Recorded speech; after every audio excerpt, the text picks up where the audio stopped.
আসসালামু আলাইকুম। বাংলাদেশ আওয়ামী লীগ পতিত হওয়ার পর আন্তর্জাতিক মহলে বিভিন্ন ধরনের কার্যক্রম বাংলাদেশ আওয়ামী লীগ পরিচালনা করছে। বিভিন্ন তথ্য উপাত্তের মাধ্যমে কিন্তু আমরা এই বিষয়টি লক্ষ্য করেছি। এরই মধ্যে অন্তর্বর্তীকালীন সরকার বাংলাদেশ আওয়ামী লীগের সকল কার্যক্রম নিষিদ্ধ করেছে এবং বাংলাদেশ আওয়ামী লীগ যেন নির্বাচনে আসতে না পারে, সেজন্য কিন্তু বাংলাদেশ আওয়ামী লীগের যে নিবন্ধন রয়েছে সেই নিবন্ধনও বাতিল করেছে। শুধু তাই নয়, বাংলাদেশ আওয়ামী লীগের শীর্ষস্থানীয় পর্যায়ের নেতৃবৃন্দ থেকে শুরু করে শেখ পরিবারের যারা ব্যক্তিবর্গ রয়েছেন, রাজনীতির সাথে জড়িত ছিলেন কিংবা রাজনীতির বাইরে যাদের অবস্থান ছিল, তাদের উপর কিন্তু ঢালাওভাবে ব্যাপক পরিমাণের দুর্নীতির মামলা রয়েছে। এখন এই বিষয়ে আমি কিছু তথ্য উপাত্ত সংগ্রহ করার জন্য আওয়ামী লীগের কিছু নেতাকর্মীদের সাথে কথাবার্তা বলেছি আমার ব্যক্তিগতভাবে। তারা এই বিষয়টি নিয়ে বিভিন্ন ধরনের মতামত উপস্থাপন করেছেন। কেউ বলছেন যে এই যে বিষয়গুলো, এই বিষয়গুলো আসলে প্রকৃতপক্ষে সঠিক নয় বা সত্য নয়। মিথ্যা বানোয়াট এবং এটি শেখ পরিবার কিংবা আওয়ামী লীগের যে রাজনীতি রয়েছে সেই রাজনীতির ইমেজ সেটি নষ্ট করার জন্য এক ধরনের পায়তারা। আবার কেউ বলছেন যে তাদের এই যে মামলা, সেই মামলা প্রকৃতপক্ষে সঠিক এবং যে সকল প্রকল্পগুলো করা হয়েছে, এই প্রকল্পগুলো করার পেছনে যেমন জনগণের উন্নয়ন বা জনগণের ভালো দিক রয়েছে, ঠিক একইভাবে এই প্রকল্পগুলোর আড়ালে রয়েছে দুর্নীতি করার এক ধরনের সুযোগ। এবং সেই সুযোগকে কাজে লাগিয়ে আওয়ামী লীগের বিভিন্ন নেতাকর্মী এবং শেখ পরিবারের বিভিন্ন মানুষ বিভিন্ন ধরনের বড় আকারের দুর্নীতির সাথে জড়িত হয়েছে। এই সংখ্যক মানুষ আবার চাচ্ছেন যে তদন্ত সাপেক্ষে প্রমাণ হোক এবং প্রমাণ অনুযায়ী যদি তারা দোষী সাব্যস্ত হন তাদেরকে শাস্তির আওতায় নিয়ে আসা হোক। আবার আরেক শ্রেণীর মানুষ রয়েছেন, এরাও আওয়ামী লীগের সমর্থক বা আওয়ামী লীগের নেতাকর্মী। এরা বলছেন প্রকৃতপক্ষে যে বাংলাদেশ আওয়ামী লীগের উপর যে সকল দুর্নীতির অভিযোগ রয়েছে বা বাংলাদেশ আওয়ামী লীগের যে সকল নেতাকর্মীরা বর্তমানে বিদেশে পলাতক রয়েছেন, তাদের উপর যতই মামলা হোক না কেন, যতই মোকদ্দমা হোক না কেন, তাদের উচিত এই সকল মামলা মোকদ্দমার বিরুদ্ধে ফাইট ব্যাক করা। এখানে ফাইট ব্যাক করার প্রসঙ্গটি আমি কেন আনলাম এই বিষয়ে বিশ্লেষণ করব এবং বিশ্লেষণ করার সাথে শেখ হাসিনা আওয়ামী লীগ নিষিদ্ধ হওয়ার পরও শেখ হাসিনার কপাল খুলছে আন্তর্জাতিক মহলে, এই বিষয়টিও কিন্তু আমি এখানে বলার চেষ্টা করব। প্রকৃতপক্ষে ফাইট ব্যাক করার যে বিষয়টি সেটি সাধারণ জনগণ এবং আওয়ামী লীগের যারা তৃণমূলের নেতাকর্মীরা রয়েছেন তারা একভাবে বিশ্লেষণ করছেন। তারা মূলত এটি বোঝানোর চেষ্টা করেছেন বা চেষ্টা করছেন যে বাংলাদেশ আওয়ামী লীগের যে সকল নেতাকর্মীদের উপর বিভিন্ন ধরনের দুর্নীতির মামলা রয়েছে এবং অন্তর্বর্তীকালীন সরকার প্রকৃতপক্ষে বিচারিক কার্য সম্পূর্ণ করার চেষ্টা করছে, তাহলে তাদের উচিত অন্তর্বর্তীকালীন সরকার সেটা বৈধ হোক কিংবা অবৈধ হোক তাদের সাথে ফাইট ব্যাক করা। সেটা অফিসিয়ালি যেন আইনজীবীর মাধ্যমে তারা ফাইট ব্যাক করে, অর্থাৎ আইনি যে লড়াই রয়েছে সেই আইনি লড়াই করার জন্য কিন্তু এই শ্রেণীর আওয়ামী লীগের নেতাকর্মীরা পরামর্শ দিচ্ছেন।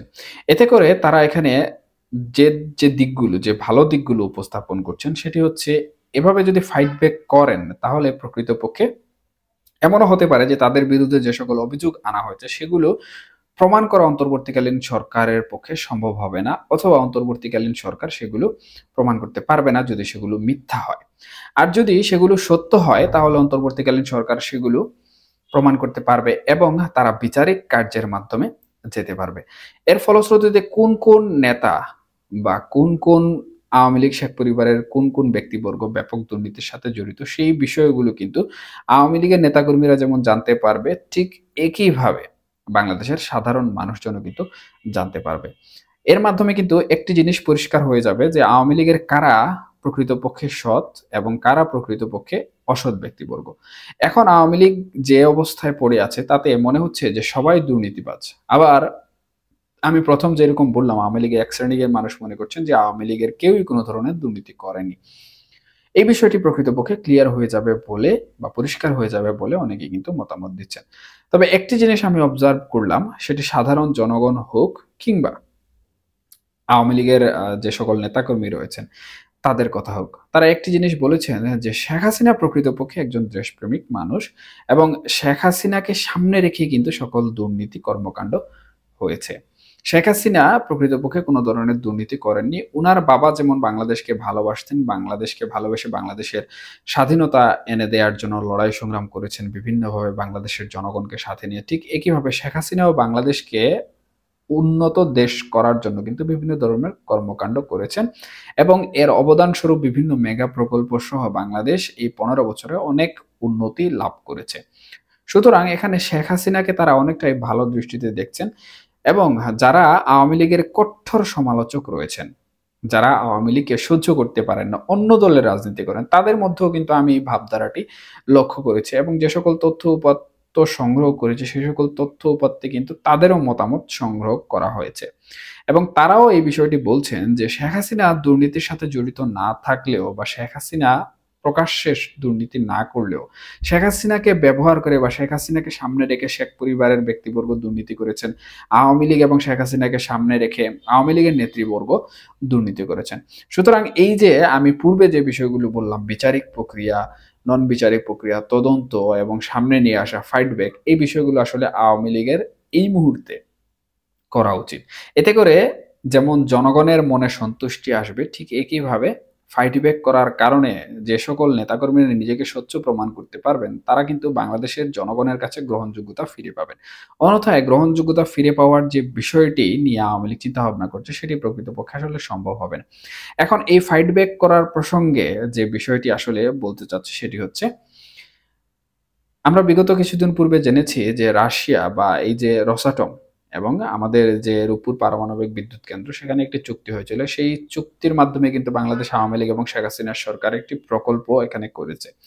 অন্তর্বর্তীকালীন সরকার গঠিত হওয়ার পর এই রূপপুর পারমাণবিক বিদ্যুৎ কেন্দ্র নিয়ে বা রাশিয়া রসাটমের সাথে যে চুক্তি হয়েছে, সেই চুক্তি নিয়ে কিন্তু টিউলিপ সিদ্দিকীর নামে একটি অভিযোগ দায়ের করেছিল এবং দুদক থেকেও কিন্তু এই বিষয়ে কোনো তথ্য প্রমাণাদি আসেনি। এদিকে টিউলিপ সিদ্দিকী ইউকের একজন ইউকের পার্লামেন্টের একজন মন্ত্রী ছিলেন। উনি উনার মন্ত্রিত্ব সেটি ছেড়ে দিয়েছেন। বর্তমানে এমপি রয়েছেন।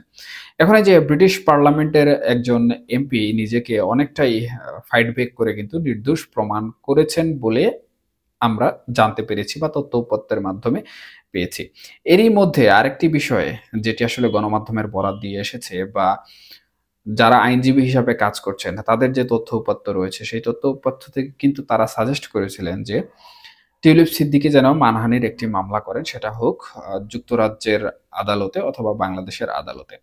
তবে যুক্তরাজ্যের যারা কাজ করছেন কনসালটেন্ট হিসাবে, তারা যুক্তরাজ্যের যে আদালত রয়েছে, ব্রিটিশ যে আদালত রয়েছে, সেই আদালতে কিন্তু একটি আবেদন দিয়েছিলেন এবং সেই আবেদনে তারা উল্লেখ করেছিলেন যে ব্রিটিশ আদালত যদি তাদেরকে পারমিশন দেয়, তাহলে তারা সেখানে একটি মানহানির মামলা করবেন টিউলিপ সিদ্দিকীর পক্ষ নিয়ে।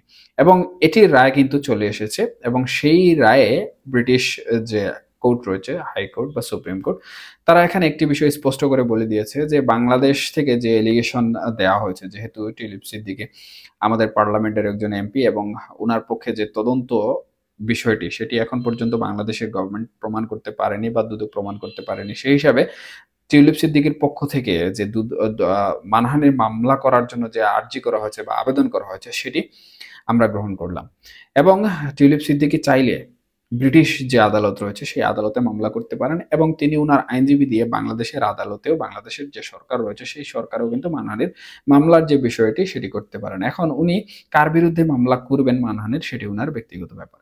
ডেইলি মিরর এই বিষয়ে কিন্তু একটি প্রতিবেদনও ইতিমধ্যে প্রকাশ করেছে এবং সেই প্রতিবেদন থেকেই আমি এই বিষয়গুলো তুলে আনলাম এবং বললাম। এছাড়াও দ্য ডিপ্লোমেট যে কনসালটেন্ট ফার্ম রয়েছে, সেই কনসালটেন্ট ফার্মেরও প্রতিবেদনে কিন্তু একই কথা বলছেন তারা। তাদের টুইটার অ্যাকাউন্টে কিন্তু এই বিষয়টি উল্লেখ করা হয়েছে। এখন আন্তর্জাতিক মহলে যেভাবে টিউলিপ সিদ্দিকীর পক্ষে এ ধরনের রায় চলে এসে, সেখানে আমি মনে করছি যে এই মামলার সাথে কিন্তু শেখ হাসিনাও জড়িত রয়েছেন। সুতরাং এখানে শেখ হাসিনার কপাল খোলার যে বিষয়টি রয়েছে, সেটিও কিন্তু অত্যন্ত গুরুত্বের সাথে সবাইকে দেখতে হবে।